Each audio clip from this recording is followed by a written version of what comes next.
তো হ্যালো বন্ধুরা, তোমরা সবাই কেমন আছো? আর আমি আবারও চলে এসেছি। এটা হচ্ছে একটা বিশেষ একটা ভিডিও, কেউ স্কিপ করে দেখবে না, বিশেষ করে ভূতনি মানুষদের জন্য পুরো ভিডিওটা দেখে যাবা।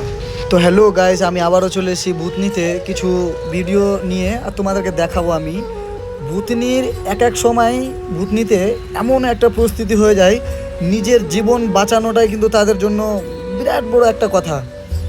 তো আমি ভূতনির লোকেদের কাছে বারবার করে অনুরোধ করছি, আবারও অনুরোধ করব কি যে আপনারা ভোট দেবেন না, কোনো নেতাকে রাস্তায় উঠতে দেবেন না, বাড়ির কানটা থেকে ঘুরিয়ে দেবেন।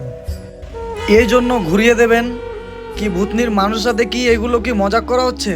কত মানুষের জীবন বিচ্ছিন্ন হয়ে গেল, তাদের বাড়িঘর সব নষ্ট হয়ে গেল, তাদের জমি জায়গা সব নদী হয়ে গেল, তারপরেও কোনো ব্যবস্থা কঠিনভাবে নেওয়া হয় না।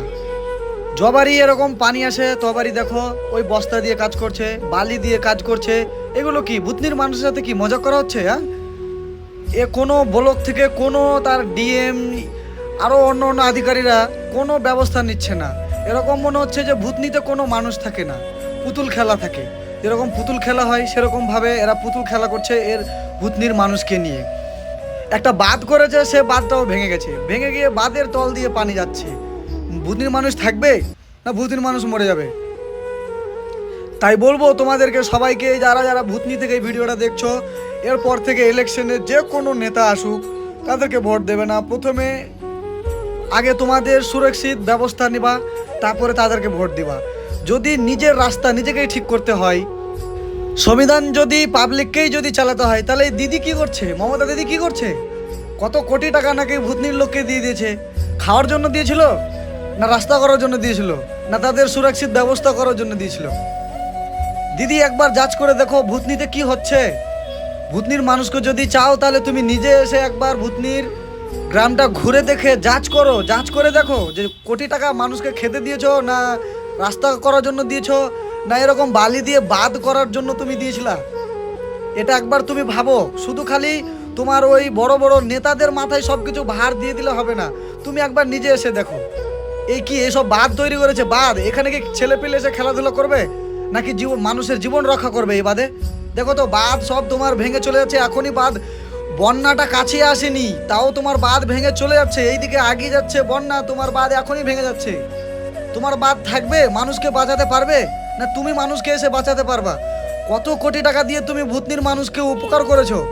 এগুলো উপকার, কত মানুষের জমি কেটে চলে গেল নদীর ধারে, কত মানুষের বাড়ি ঘর ভেঙে চুরমার হয়ে গেল, কত মানুষের মন ভেঙে গেল, কত মানুষ ওখান থেকে পালিয়ে যেতে বাধ্য হলো, কত মানুষের জীবন নষ্ট হয়ে গেল। আরো কত তুমি নষ্ট করবা ওখানে? এটা একবার তোমাকে ওখানে বসে একবার বিবেক করে একবার ভাবা উচিত যে এই জনগণের কি হবে, ভূতনি মানুষের কি হবে। তাদের কোনো খাওয়া দাওয়ার ব্যবস্থা নাই, তাদের কোনো একটা ঘর ব্যবস্থা নাই থাকার। এই রাত্রের মধ্যে যদি ভবিষ্যতে জল বেড়ে যায় তারা যাবে কোথায়? তাদের জন্য কি ব্যবস্থা করেছো? ভোট নেওয়ার জন্য ঠিক টাইমে আপনারা পৌঁছে যান, হ্যাঁ ঠিক টাইমে পৌঁছে যান। আর এই কি অবস্থা হয়েছে দেখো, একটা যে বাজারে যে যাবে তাদের তো কোনো রাস্তা নেই। নিজের জীবন বাঁচাতে নিজের ঘর বাড়িকে ভেঙে নিয়ে অন্য অন্য রাজ্যে চলে যাচ্ছে, অন্য দেশে চলে যাচ্ছে। কেন চলে যাবে? নিজের জমি থাকতে কেন অন্য জায়গায় যাবে? কোথায় না কোথায় দিদি তোমার কোথাও ভুল হচ্ছে। দেখো, নিজের জমি ছেড়ে দিয়ে তারা পালাতে বাধ্য নিজের জীবন রক্ষা করার জন্য। ভূতনি ছেড়ে চলে যাচ্ছে মানুষ। মমতা দিদি, ভূতনির লোক তোমার কাছে জীবন রক্ষা চাইছে, জীবন বাঁচানোর জন্য তোমার কাছে ভিক্ষা চাইছে, কিন্তু তুমি ওখানে কি করছো? মানুষকে বাঁচানোর জন্য যদি কাজ করতে হয় তাহলে বাঁধ ভেঙে দিয়ে ভূতনির মানুষ যেটা চাইছে সেটা তাদের অনুমতি হিসাবে তাদেরকে কাজ করে দাও, তাহলে ভূতনি মানুষ হয়তো বাঁচবে।